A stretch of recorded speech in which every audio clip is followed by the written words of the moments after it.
Eu nasci na Presidente Carlos Cavalcante, quer dizer, Presidente Carlos Cavalcante é uma rua que atravessa a Mateus Leme, então eu brincava muito por ali. Pra vocês terem uma ideia, Mateus Leme eu andava naquela época, era garoto, né? Andava com o chamado remo. O remo era um brinquedo de 4 rodas que era acionado pelo movimento de um tipo de uma alavanca que movimentava uma roda dentada e essa roda dentada transferia a força para as rodas traseiras. Né? Então a gente brincava ali porque não passava automóvel. Quando passava um automóvel, nossa, aquilo era motivo de parar e ficar olhando. Era o automóvel do Fontana, era a placa número 1. O Fontana morava ali em frente do Colégio Estadual, a chácara dos Fontana era ali. Então a gente brincava ali à vontade, etc. Era uma rua tranquilíssima, tranquilíssima. Há mais de 30 anos moramos aqui. Quando viemos para cá, isso aqui era um fim de mundo. Não havia o Colégio Santa Maria, não havia supermercado, não havia quase nada, a não ser o Parque São Lourenço, que tinha sido recentemente criado por conta de um acidente que tinha estourado a represa ali com o lago, né? O parque era recém-inaugurado, tinha sido transformado, né, como o prefeito Jaime Lerner, né, que criou. Então foi nessa época, foi criado em 73, em 77 nós estávamos construindo a casa, que foi quando minha filha nasceu, a gente começou a construir a casa, e em 80 a nossa casa ficou pronta. Então é mais ou menos dessa época, essa transformação toda aqui na região, né? O Abranches, até 1975, ele era conhecido como Colônia do Abranches, não existia a determinação bairro do Abranches, mas sim Colônia do Abranches. Meu avô, primeiramente, ele acabou ficando na continuação da Mateus Leme, que era o prolongamento da rua Mateus Leme, onde ele tinha uma chácara, ele era verdureiro, ele plantava verduras, ele saía com a carroça de manhã, levando até onde hoje é o Largo da Ordem, né, para trocar o que ele produzia, que eram as verduras, né, ovos, frango, porcos, essas coisas que ele tinha na chácara, o queijo, a nata, e trocava, ia até o Largo da Ordem para trocar ali por sal e outros gêneros alimentícios que ele não tinha. Filha de Erwin Offner e Adelaide Brusamulin Offner. Foram eles que começaram, primeiramente em uma casa próxima aqui, com bar e sorveteria. Aí meu pai comprou esse terreno por indicação de um amigo e construiu esse prédio, que também era bar e sorveteria. Poucos anos após, eles, como tinha muitas oficinas, marcenaria, o cortume dos Pilate, cortume do Boltim lá na Abranches, e os carroceiros traziam suas verduras para vender no centro. E passavam por aqui na hora do almoço. E também os caminhoneiros que traziam o cal e o cimento de Rio Branco. Paravam aqui para comer sanduíche. Daí um dia minha mãe disse, mas Erwin, coitado desses homens, passam o dia todo trabalhando à custa de sanduíche. Por que a gente não faz um almoço para eles? Daí resolveram, começaram a fazer, a gente chamava na ocasião sortido, e foi assim, era o único. Eu acho que em toda Mateus Leme era o único que tinha um local para comer comida caseira, né?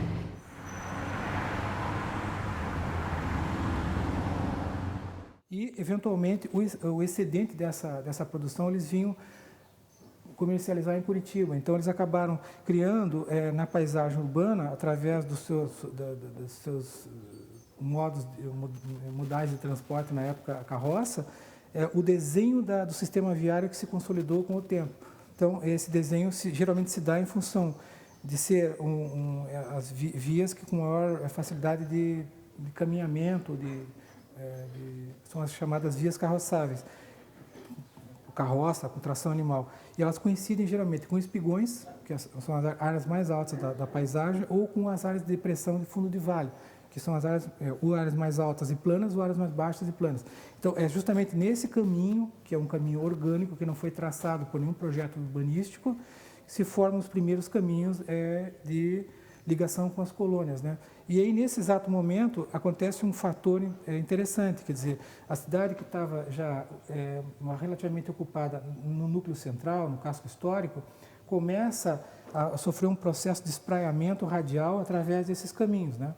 De fora para dentro, né?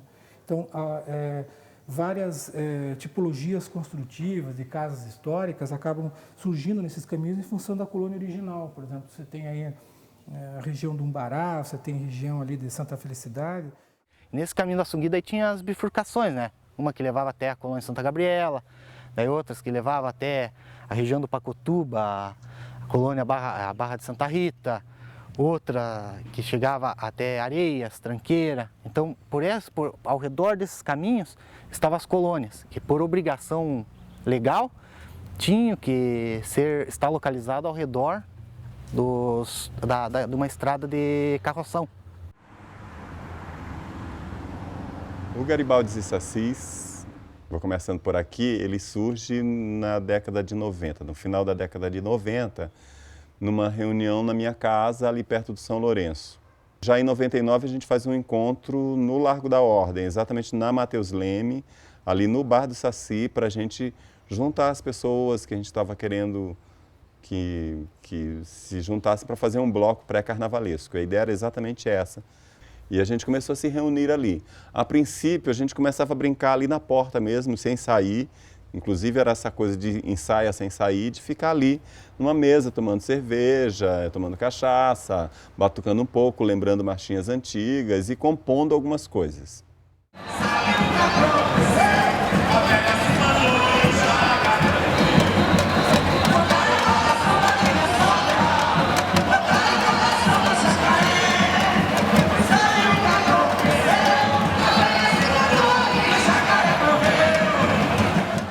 O Sarau do Saci e o Arraial da Anitta começam ali, na Matheus Leme. E o Garibaldi e Sassis também. São todas elas festas de rua, oferecidas a céu aberto para quem chegar a cantar, dançar, tocar, beber, comer. Mas assim, acho que o Garibaldi e Sassis, eu acho que ele se fortalece exatamente porque aquela quadra da Matheus Leme é uma quadra que já é calçada, que já é, né, sem acesso a carro em determinado momento do dia, e também porque ficava ali o Conservatório de MPB, que dava um calço para a gente. Tinha a questão da sede do Mundaréu, que era onde a gente deixava as fantasias, os instrumentos, e onde o pessoal se preparava, se maquiava, se vestia. E também porque aquele espaço é um espaço muito acolhedor. E a ideia da gente era chegar com o nosso desfile até a Sociedade Garibaldi. Era a ideia quando surgiu. Porque quando surgiu, na verdade, a gente ficava ali na Matheus Leme brincando naquela quadra, do ladinho da igreja. Aí depois a gente foi aos poucos se aproximando do Bebedouro. Me lembro que no dia que a gente chegou no Bebedouro, nossa, foi uma vitória. Primeiro que a gente não tinha gás mesmo para chegar, gás que fala assim de energia mesmo, de coragem de se aventurar a andar com o bloco. Depois a gente foi subindo, e o sonho da gente era que a gente chegasse até a Sociedade Garibaldi. É claro que hoje a gente já faz eventos atrás das ruínas. A gente já ultrapassou o limite da Sociedade Garibaldi. Meu avô, ele veio para cá, na região do Abranches, a família do meu avô, a família Micos, né? Eles vieram para cá em 1892, né? Isso na segunda migração polonesa que veio para Curitiba. Eles se fixaram no bairro do Abranches através de uma determinação do interventor do Estado, né, que era o Manuel Ribas, aonde a gente sabe da história, né, que quando eles chegaram no porto de São Francisco, foi determinada uma área para eles no estado do Paraná, mas era uma área próxima a Cerro Azul. Como o Abranches, que era um militar e conselheiro do interventor do estado da província de São Paulo, né? Quer dizer, a província do Paraná do estado de São Paulo,